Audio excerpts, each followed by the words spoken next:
What's going on, guys, and welcome back to the channel. I've got something quick and easy for you guys today, but this is a pretty important one because I'm seeing more and more people coming to the dealership or complaining in the forums about their front air deflectors being ripped back, and they bring them into the lane. And as much as I like seeing you guys, we want to keep you out of here as much as possible. So today I'm going to show you how to reset them, because this is by design that they can peel back.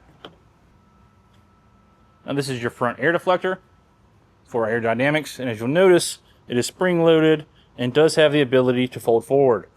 It's designed this way so that way if you go over a speed bump or any kind of ramp, that way it can be depressed up and doesn't drag across the bottom.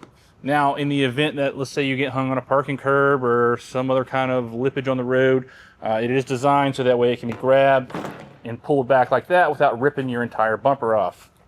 Underneath here you can see the spring assembly. And resetting these is very easy. There's no need for a trip to the service department.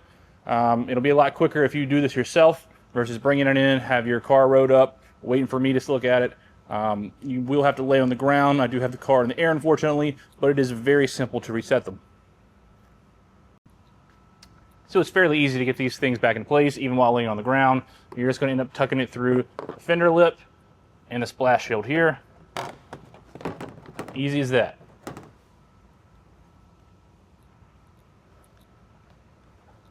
Same thing for the other side. Tucked under here. Tucked under there.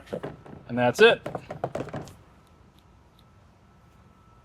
So yeah, this one was a very quick, very easy video. Again, like I said, just lay on the ground, tuck these back under. It will save you a bunch of headache of having to come here to the dealership to reset these. And just remember that they are not broken. It was by design that they can peel back. We get quite a few complaints of people who are pretty upset because they think they've damaged the vehicle or the vehicle's not operating in the way that it should. And Dodge didn't do a good job and makes parts that fall off when that isn't necessarily the case. But if you guys like today's video, just do me a favor, like, comment, subscribe. I'd really appreciate it. And I'll catch you on the next one. Thanks, guys.